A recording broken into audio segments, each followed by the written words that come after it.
Good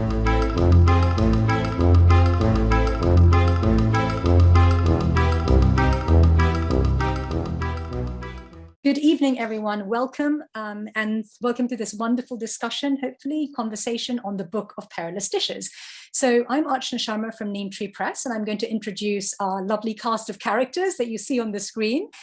Firstly, we have Doina Rusti, who is the best-selling Romanian author of this book. She is an academic, and she's also a film writer, and she lives in Bucharest, that she describes as the happiest city in the world. I have James Christian Brown, who is the translator of the book, and James is also in Bucharest. He's a fellow academic. I have also Daniela, who is in London, Daniela and Matt. So Daniela is a translator herself. She's going to end up interpreting for us from Romanian to English. And we have Liana, who is in Bucharest, and Liana is going to be interpreting from English to Romanian for Doina.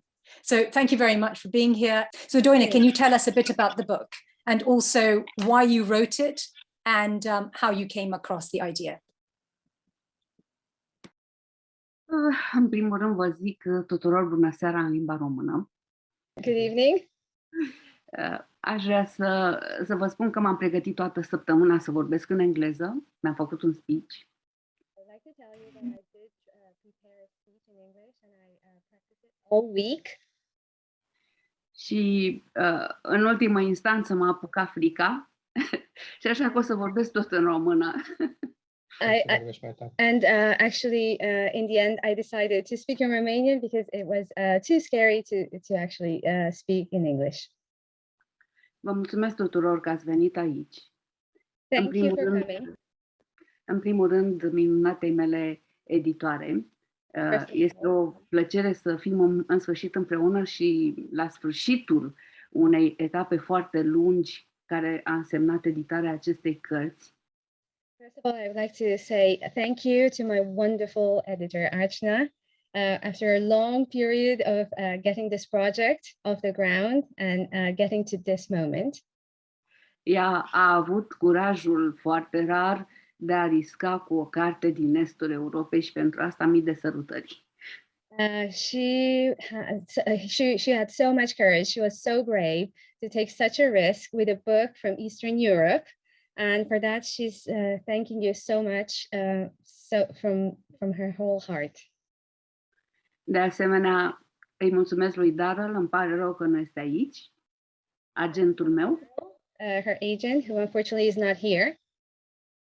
Și, bineînțeles, lui James Brown pentru minunata versiune engleză atât de frumoasă. And of course, thank you to James Brown for his amazing, wonderful English version of the book. Sunt foarte emoționată pentru că văd oameni cunoscuți.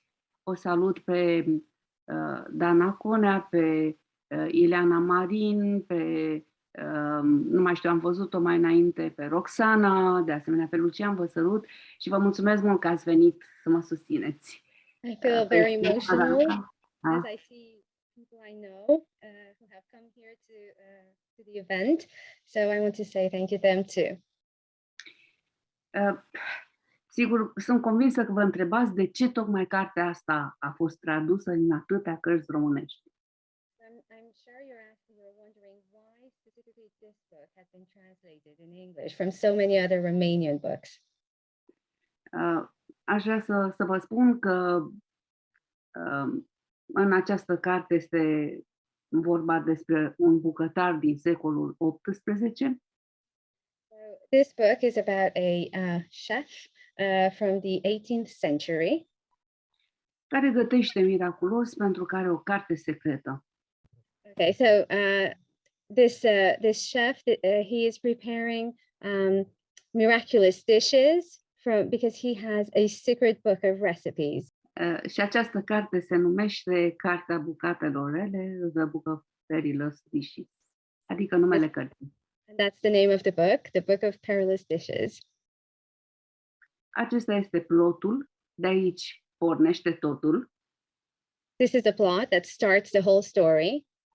Și în legătură cu el îmi puteți spune întrebări pe care abia le aștept și la care aș vrea să răspundem în formula asta. Cred că e cel mai suportabil un astfel de dialog, de întâlnire. And I'm looking forward to listen to all your questions about what is happening in the book. And hopefully in this format, this is the best way to answer all the questions. So, well, firstly, perhaps I can start off about why we were attracted to the book. It is a fabulous tale. And, I fell in love with the characters. I fell in love with the location. It's a very, very atmospheric tale. And I'll find myself in Lipscani Square. And, I want to go to this square. I want to walk around. And I hope at least some of the trees are still there. I think, Doina, you talk about a tree that perhaps is still there.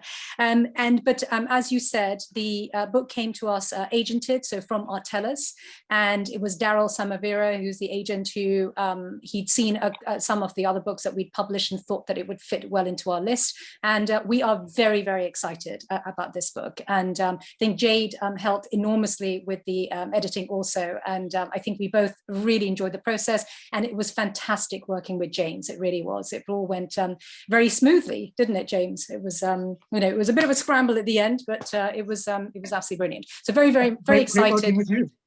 Sorry, yes. It was great working with you. Yeah. So, very exciting that we're doing this book. So Doina, what prompted you to write this book? What was your, what was the prompt?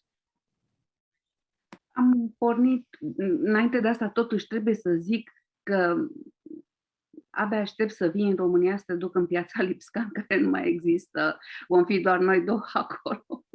First of all, I just want to say I do want to take you to Bucharest, so you get to see Lipscani Square, which doesn't exist anymore, but the two of you, you'll know that it was there. So she's going to show you where it would have been. Și acum să răspund la întrebare, totul a pornit de la un document pe care l-am citit întâmplător.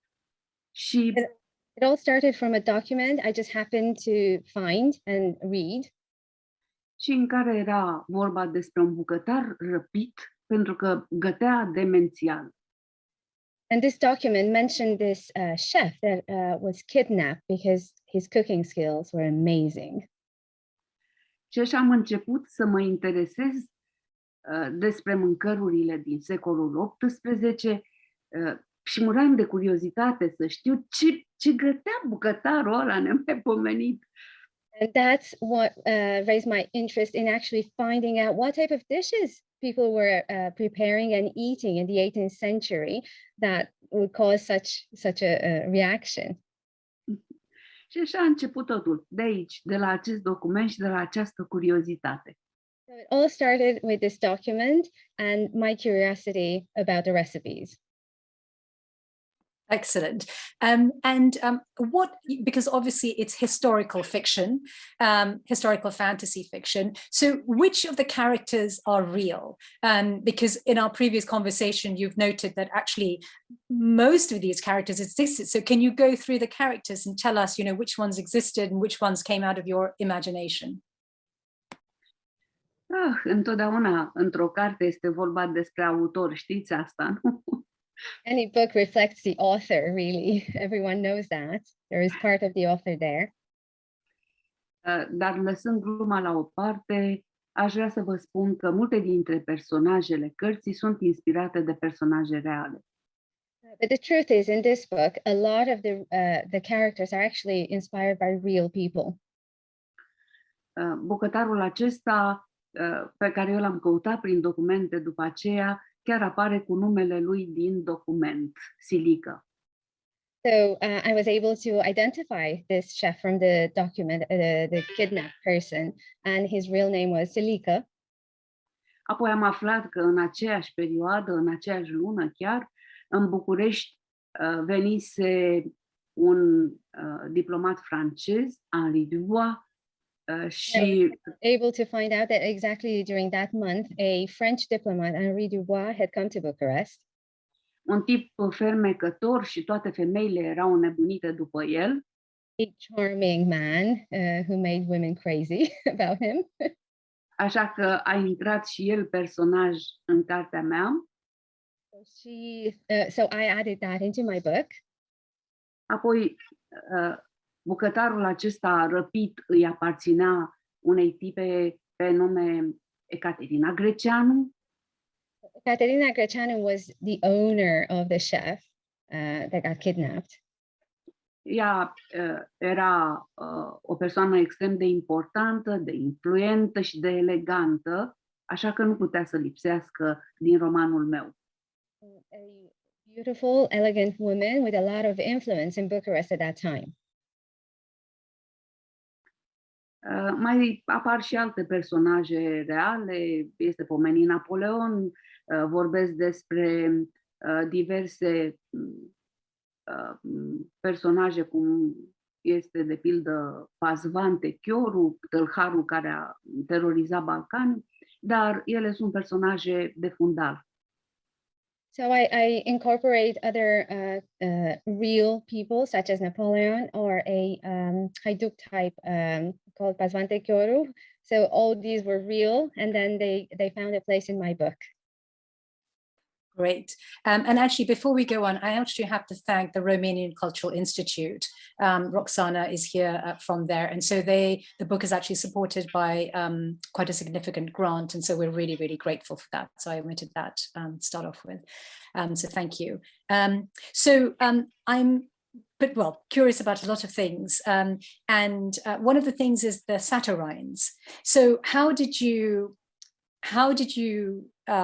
think of the saturnines? How did the plot come to you? Știi, de fapt, toată cartea e bazată pe mitologia de periferie a civilizației latine, eu fiind latinistă. Actually, the entire book is based on the peripheral mythology of the Latin civilization, as of course I am part of the Latin community culture. Evident, Sator era doar o denumire a arhitectului general al universului, zeul suprem, dar era doar un cognomen. Sator is just another name for the universal God, or the force of life in the universe. So it's just a name given to the same life force, universal force.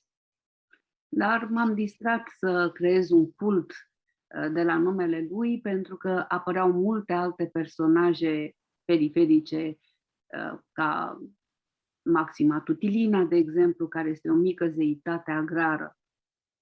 It was fun to create a whole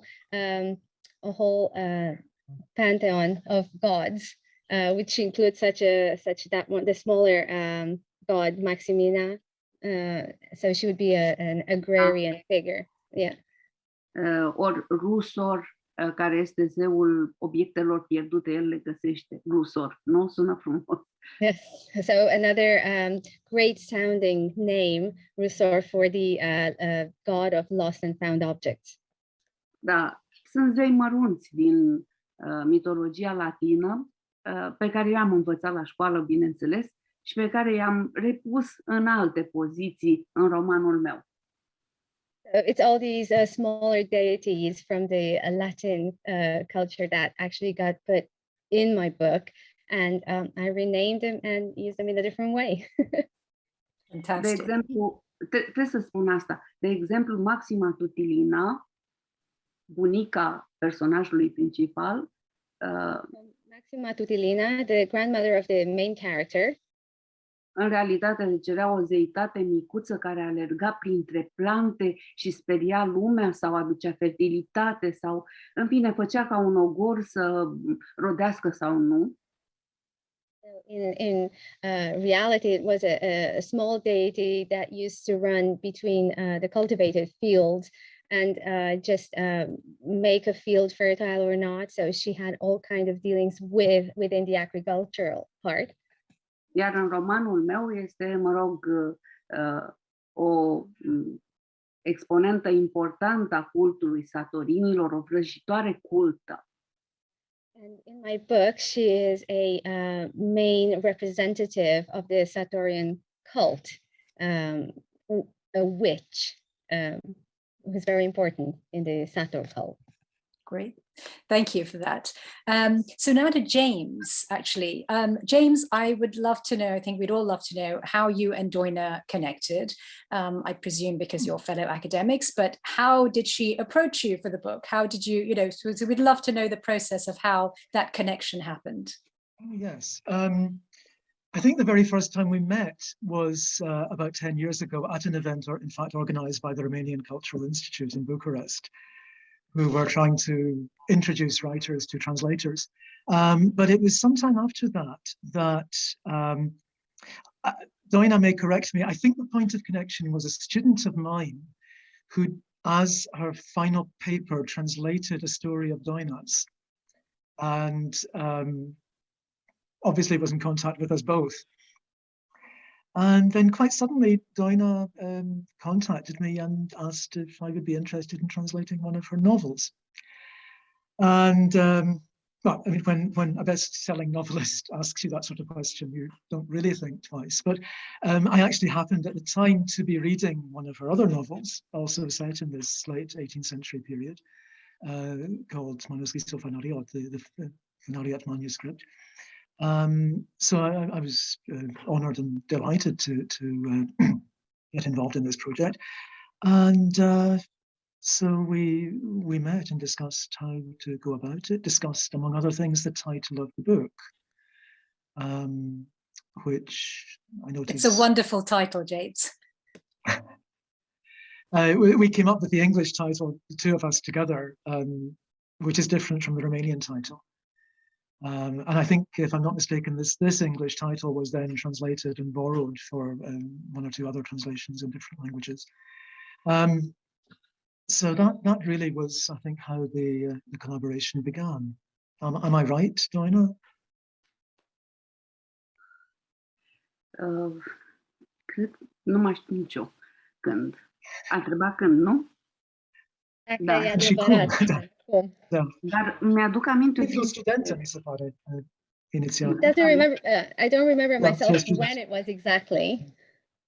Dar mi-aduc aminte că pe vremea în care noi am început colaborarea, Liana Grama făcea un master la noi eram profesorii ei, și ea a tradus un fragment din manuscrisul Fanariot. Și după aceea ne-am conectat. L-a lucrat cu tine la atelierul englez și după aceea, da. Și cred că era anul, nu știu, Liana, când ți-ai făcut un master? I remember that it happened when Liana was actually doing her master degree and Doina was her teacher. In 2016. Right, yes. In 2016. That's it, yes. And so how did the process actually take place, James and Doina? James, did you translate the whole thing and then you liaised with Doina? And did you come across any particular difficulties in the translation, either conceptually or from a linguistic perspective? I mean, how did you go about tackling that? Yeah. I see a couple of people have sent on chat questions about the vocabulary, and I'm not surprised they're asking. We I mean, being geographically fairly close together, we met several times. We communicated frequently. Both of us have full-time teaching jobs. It was done in spare time and over quite a long period. So yes, I think, I'm not sure if I was sending her every chapter exactly, but certainly we were discussing at intervals how it was going. And then finally I had a complete first draft that I could send her, and we worked further on that, made revisions. So all in all, I think it was from about 2017 to 2020 that the work of actually producing the text took place. As for difficulties, well, there was a strange and very happy coincidence, which was that round about the same time, I was approached by two other people wanting translations. One of them was a professor of modern Greek who had written a book about in our university also, who had written a book in Romanian about the costumes that appear in paintings of 18th century people in Romanian churches. And this was to be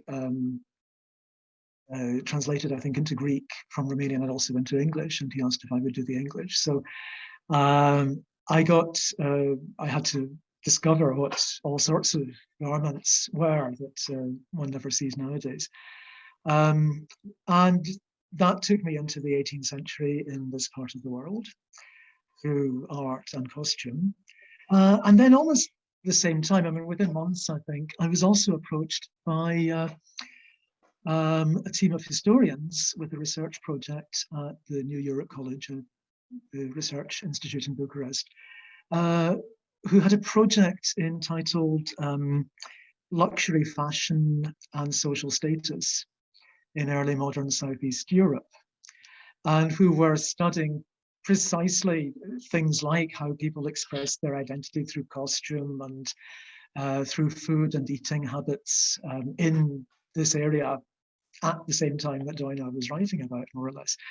So, I was dealing with academic writing on the period. I was dealing with this fantasy fictional writing on the period. So I had plenty of encouragement to research the vocabulary, and one project kind of fed into another. And by the time I came to some of the characters and details of life in Doina's book, actually I had already encountered them in historical papers and the costume book. But yes, there was certainly a learning experience. I mean, these are Romanian words you don't encounter in the streets nowadays very much. And did you find yourself having particular affinity with any of the characters, do you think? Characters, that's an interesting question. Well, at the risk of being misunderstood, I have some affinity, I think, with Dubois. Yes. He's younger than me, he's dashing, he's lots of things that I'm not.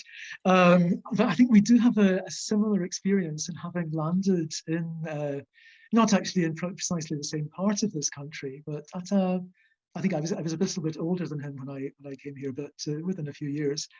And I could recognize some of his reactions and confusions, and so yes, I identify to some extent with him. Beyond that, yeah, it's almost like asking, is there anyone I would like to be in the book? But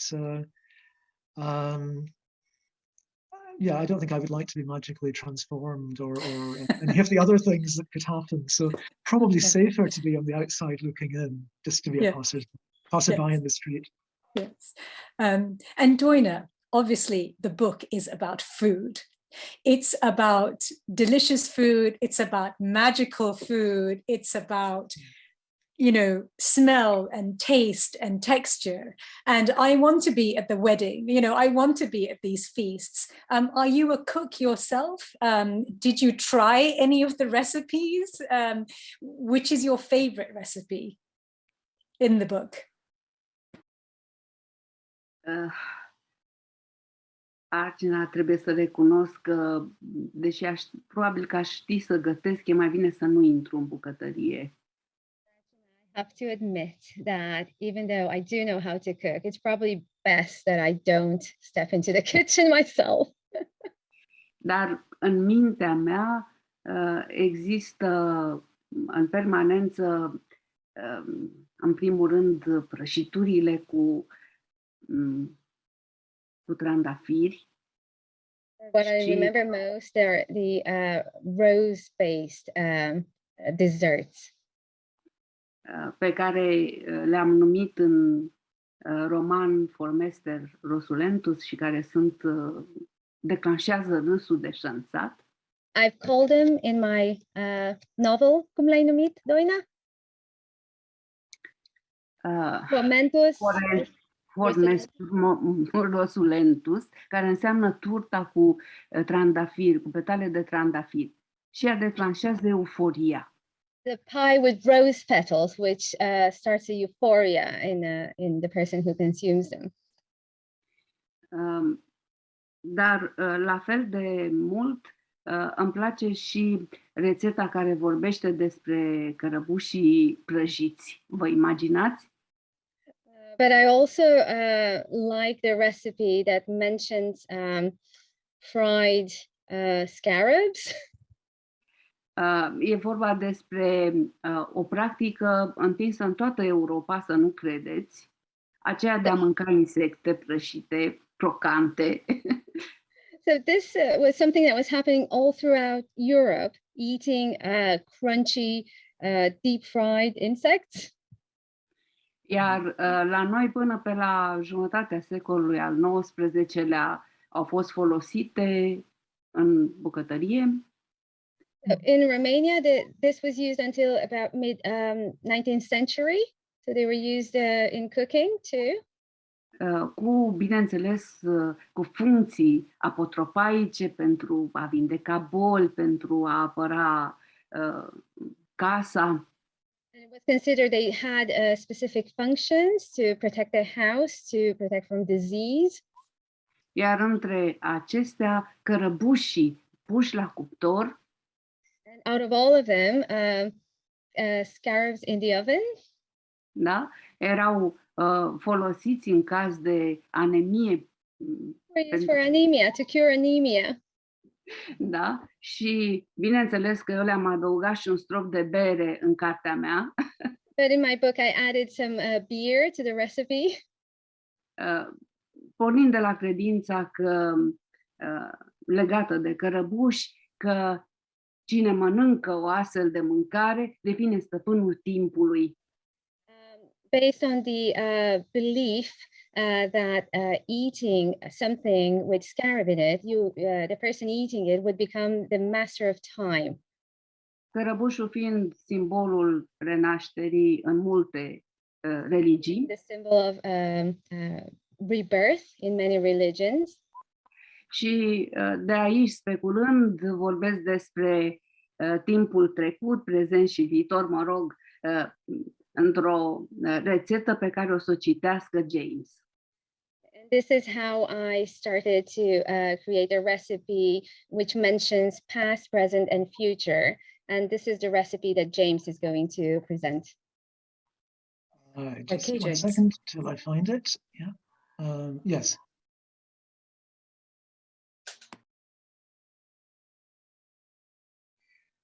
So the recipe has the name Melolontha. And it goes like this. Cockchafers kept in wine and seared on hot coals are a delicacy for the most refined people. They are eaten hot with salad and beer. They restore faith in the past, which also repairs the sufferings of the present. For the past is like a dog that never stops snapping at the seat of your breeches, while the present is a scruffy tyke that tricks you into taking it in your arms, making you forget the future. And as for the future, that, needless to say, is an Afghan hound. Wonderful, wonderful.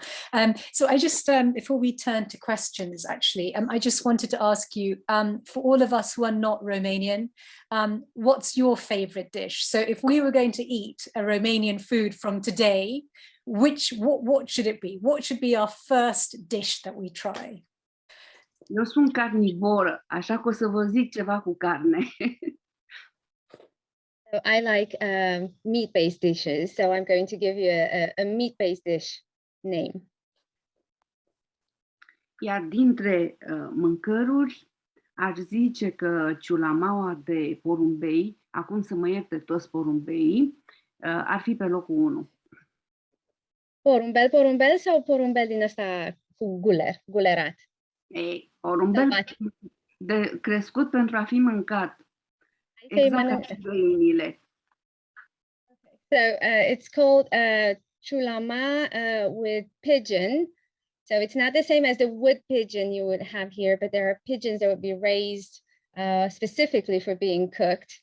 And the chulama is a white type sauce based with flour. So it's like a Yeah, so it's a white-based sauce, and you have like a bechamel, maybe like a bechamel sauce. Like a bechamel, yes, something like that. Yes, so yeah.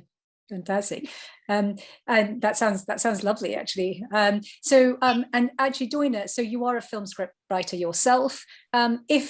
Should the Book of Perilous Dishes be turned into a movie, and I can't wait to see it turned into a movie, who would act?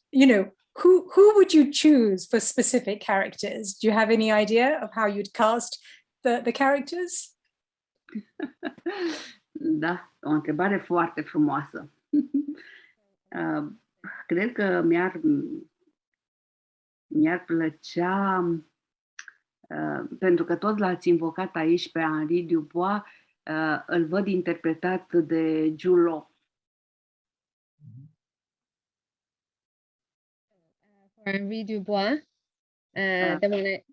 Da, deci Henri Dubois, fermecătorul francez care vine în București, personaj din roman, îl văd interpretat de Jude Law. Jude Law, a charming foreigner coming into the city. Da, și de asemenea aș zice că Jean Reno, un actor francez, ar fi foarte potrivit pentru Silică. Îl știți? The French actor Jean Reno would fit the bill to actually, to be Silică. Iar pentru Pâtca, un actor care este actorul meu preferat ar fi Edward Norton. Cred că ar face bine. Edward Norton for Pâtca. Așa, iar cât privește actrițele, Gemma Arterton îmi place, adică mi se pare și interesantă să fie Caterina Greceanu. Caterina Greceanu would be Gemma Arterton. She's very interesting and should fit very well the character. Iar pentru Pâtca, cred că ar putea să facă o actriță de la noi, bineînțeles, Aida Economu. Cred că e foarte potrivită. Dacă nu știți, căutați acum pe net. For Pâtca, the best actress would be a Romanian actress. I appreciate a lot, Aida Economu. So definitely look her up. She's amazing. That's fantastic. James, who would you cast as Pâtca? I have no idea. I think we will go on to questions now. So Jade and Sophia, do you want to field questions and direct them to whoever you think it's most appropriate to? Alice din Los Angeles, jurnalistă care mi-a luat un interviu și mă bucur mult că ești aici, Alice. Spune-i tu, traduc. Doina wants to say hello to people who are supporting her and they have come to this meeting, such as Alina, Ilana, Alice in LA. So she's saying hello to everyone. Hello to everyone. Salutări de la Bistrița. Greetings from Bistrița, Transylvania. Vă iubesc enorm. Te sărut, Alina. Daniela? All the love and greetings from people in Bistrița. Daniela, if you could translate for us, there's a couple of questions about the research process. So how long did it take Joyner to write the book? And also how closely did she adhere to historical facts? So maybe we can start with that. Okay. Doina, deci se gândesc mai multe întrebări au fost despre cercetarea pe care ai făcut-o pentru carte și cam cât timp ți-a luat și cât de mult este aproape din punct de vedere istoric. Formația mea de profesor m-a ajutat pentru a scrie acest roman. Pe vremea tinereții am ținut un curs de literatură română veche. During my youth, I actually was a teacher for old Romanian literature. So I was the teacher preparing that course. Și m-a ajutat foarte mult lucrul ăsta. And that helped enormously with the research for this book. Și apoi e vorba despre pasiunea mea de a citi documente particulare, testamente, procese, scrisori, contracte. There's also my passion to find and read private documents from the past, which can be anything from letters, from contracts, wills. So I drew from that experience too, from my curiosity to research. Prin urmare, fundalul conține multe date reale, după cum e și normal. So the novel does reference a lot of real historical data. Pentru că anul pe care mi l-am ales și în care a fost răpit bucătarul, Because the year I chose for the story, the year of the kidnapping of the chef, este 1798 1798. și este anul în care Napoleon a intrat în Egipt. The same year Napoleon went into Egypt. Turcii s-au enervat. The Turks were unhappy about it. Au făcut, au urmat, în fine, au urmat pedepse groaznice în statele române. And there were terrible punishments in the Romanian state, in that part of the world. Deoarece intelectualii erau pro-francezi. Because, of course, the intellectual elite was Francophile, so they were supporting the French. Iar la București a izbucnit o revoluție după modelul celei franceze, bineînțeles. And we had our own revolution in Bucharest, modeled on the French one. Despre care se spune că a inițiat-o acesta Henri Dubois în realitate. And it is said that it was Henri Dubois who started it. Plus grecii care pun acum temelia eteriei, mă rog, deci plus alte elemente pro-occidentale. The Greek influence as they were setting up their Etheria society. So intellectual elements were brewing this revolution. Henri Dubois, în realitate, era jurnalist, avea ziar, era proprietar de ziar în Antile. Vă imaginați, de acolo vine, din Antile. Henri Dubois' real job was a journalist, and he owned a newspaper in the Antile Islands. Și ajunge aici și agită lumea la București. So he comes to Bucharest and he starts stirring the pot. Prin urmare, există un fundal istoric bine conturat, pentru că nu puteam să evit. Când am văzut că bucătarul a fost răpit tocmai în anul ăla al Revoluției, al mini-revoluției, tot râd, între ghilimele, normal că a trebuit să creez fundalul real.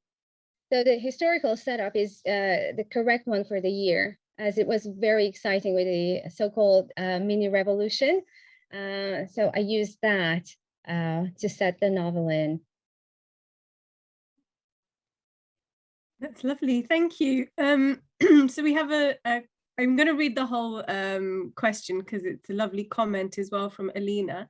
So she's saying, good evening from Transylvania, and she is saying, I am a bit biased because I simply adore Mrs. Rusti as my favorite writer, but also as a human being.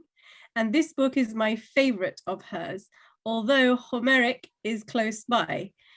So her question is this your favorite book as well, Doina?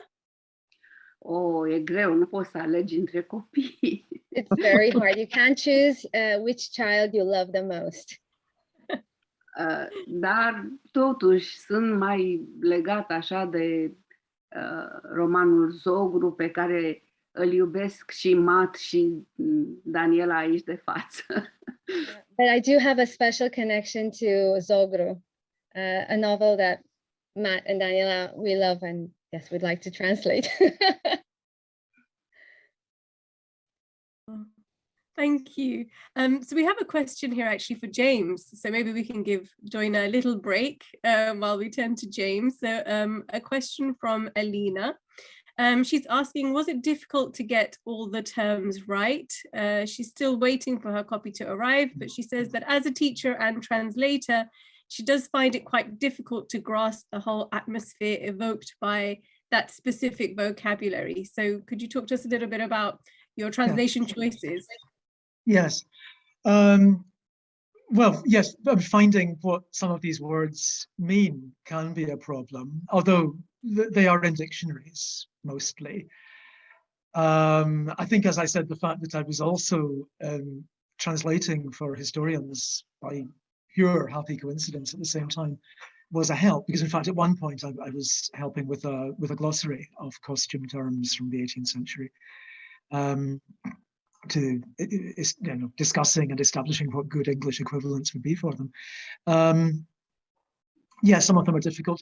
Some of them, like for example, the various state offices, the dregătorii, are really impossible to translate because they've come out of the Middle Ages. By the time that Doina is writing about, I think a lot of them were probably more or less just honorary titles that were given to gentlemen who were in the princely council, and they weren't actually doing the things that the job title said they were doing.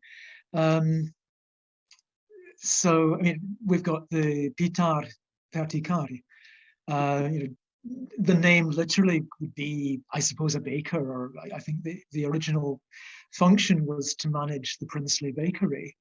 But I suspect in the 1790s he wasn't actually doing that anymore, although I don't know. Joyner perhaps could correct me. So I've simply kept words like that in the original form.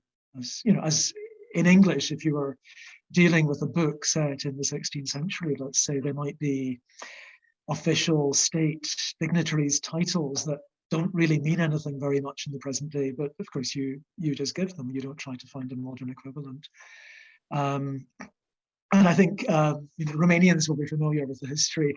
Those who are not Romanian should perhaps imagine that Bucharest at the end of the 18th century is distant from Bucharest now, probably in the way that London in Queen Elizabeth's time would be from London now. So much rapid change happened after this period, which in fact Pâtca, the older Pâtca who's reminiscing, actually introduces us to a little bit. But if you haven't read the book, I don't want to give any spoilers. She introduces some of the more modern aspects that have appeared 30 years later as she is looking back as a middle-aged woman at what she was like as a 14-year-old. But yes, there was some work involved, but it's not impossible. I think, I was lucky to have people I could ask. Yes, and sorry, I'll just step in here. We do actually have a glossary at the back because, the other thing about this book is that it's fun, it's fantastical, but actually for me, it's very erudite. And, there's a bit of Latin, there's a bit of French, there's a bit of Greek. And I think that the vocabulary is actually very rich and sophisticated. And so, there were some words, I think, James quite rightly, so we have a glossary of some of the terms, but most of them, I think James captured the translation really very well. Yeah. So I've just got a question from Alice in California for Doina. She says, what is the importance of cats to you? Because she noticed there are many cats in different forms throughout the book and the figure of Cato Friday itself. Doina, care este importanța pisicilor pentru tine? Pentru că am observat că ai foarte multe pisici în carte.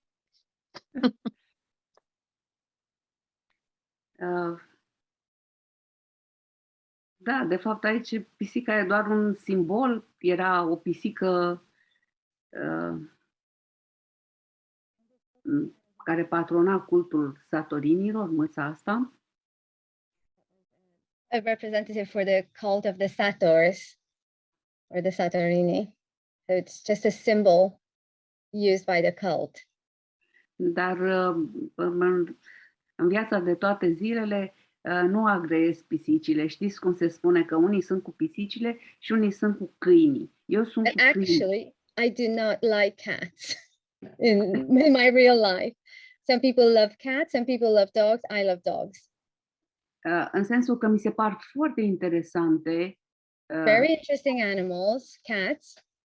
Dar nu cred că aș putea să mă împietenesc cu o pisică. But I don't think I could be friends with a cat. Nu am atâta subtilitate ca să fiu prietenă cu o pisică. I am not subtle enough to forge a friendship with a cat. Dar o să merg din când în când să o salut pe pisica lui James și cred că cu asta mi-am făcut datoria. But I will make sure I'll say hello to James' cat from time to time, and I think that pretty much covers my relationship with cats. I have to say, 2 months ago, I would have said exactly the same as you, Doina. I'm very much a dog person, but the cat landed on us, and she's lovely and very friendly. So I have another question from Catherine.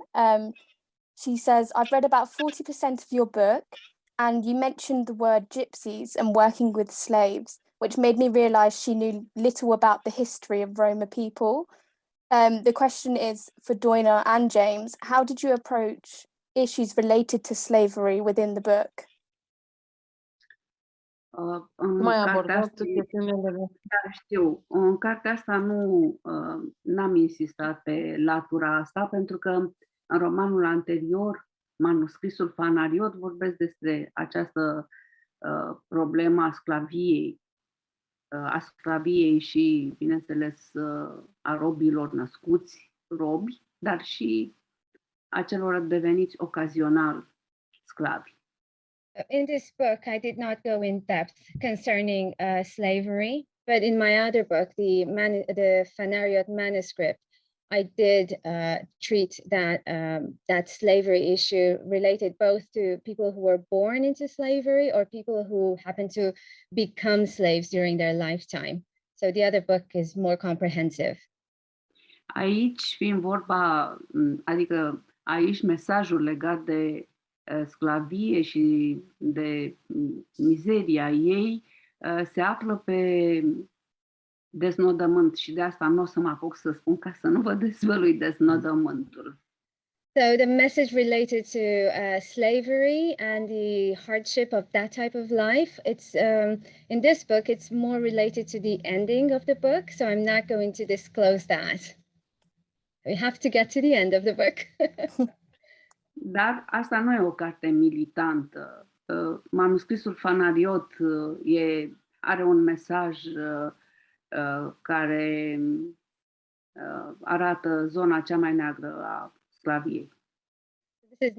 This particular book is not an activist type book, but the other book, the Fanariot manuscript, that one does present the dark underlyings of slavery. Thank you for that. So we have our final question from the audience. It's from Sharika. Sharika is joining us from Bangladesh. And she says that culturally, food is a big part of our lives. How would you describe food as a part of Romanian culture when it comes to expressing feelings and traditions?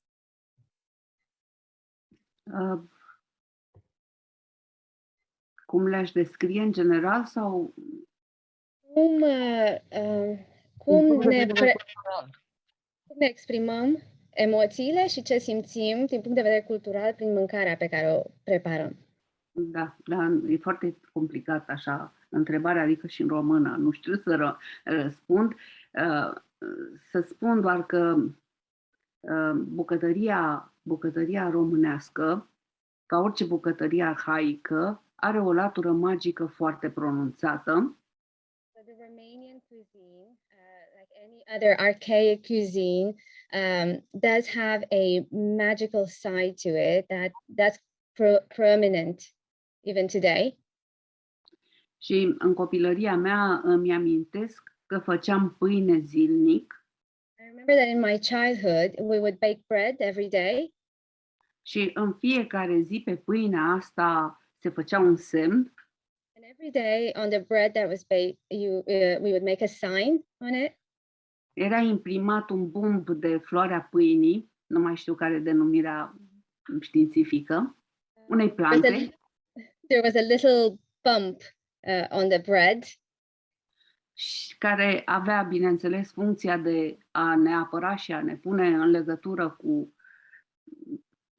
arhitectul lumii, which signified our connection to the architect of the world. So asking for the protection of this God. Și am făcut asta toată copilăria și nu imaginam cum va fi să mănânc pâine fără chestia aia. This was a daily ritual during my childhood, and I could never have imagined being able to eat bread that did not have the specific sign on it for protection. Dar la nivel global există, bineînțeles, pentru fiecare om, pentru fiecare român, o astfel de poveste, o poveste similară. Globally speaking, there's a similar story for every person, for every Romanian. Care nu neapărat are, să zicem, alura asta mitică. Which might not have this mythical side to it. Dar fiecare dintre noi are în minte pâinea copilăriei cu un semn, cu o semnificație, cu un ritual care a însemnat ceva atunci. But we all remember the bread from our childhood, which has specific signification at that moment. That's beautiful. Thank you. I said that was going to be our last question from the audience, but we have a really nice question from Dana. So I'm just going to take that before I pass back to Archna to wrap us up for the evening. But Dana has asked a lovely question. She's written, "It is a widely held belief that writers leave a part of themselves in every book they write. Which part of Doina Rusti is hidden in or behind the story presented in the Book of Perilous Dishes?" Thank you for that. Care parte din tine ai ascuns? Da, exact. Dana mă iubește, asta e, cred că v-ați dat seama că de aici vine totul.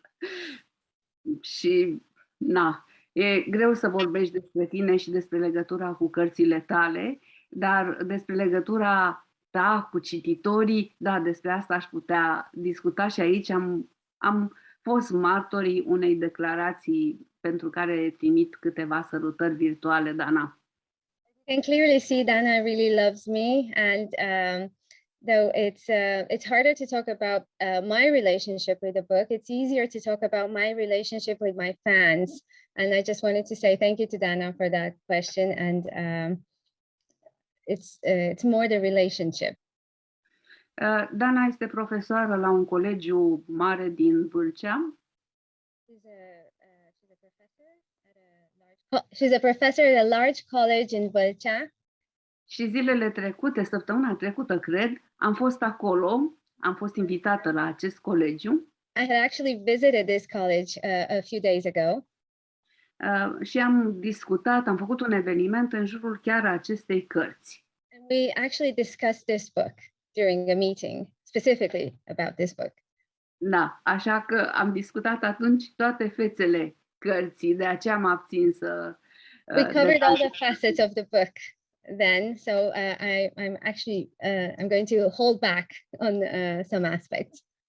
Pentru că fiecare elev făcuse o hartă mentală a romanului. Because every pupil had made a mental map of the novel. Ceea ce, bineînțeles că nu numai că m-a bucurat maxim, mi-a dat starea de euforie, dar m-a pus pe gânduri, m-a lăsat cu o sumă de întrebări întâlnirea asta. Which made me not just very happy about just being all this being presented to me, but it also made me ask more questions about the book I wrote. So it just raised more questions in my mind about my own book. Dar e adevărat, în fiecare carte cobor maxim și, nu știu, las din mine, știți cum zicea Ovidiu, partea aia cea mai bună. But it is true that in every book, and this one included, I did go very deep inside myself and I left a part of me in my book.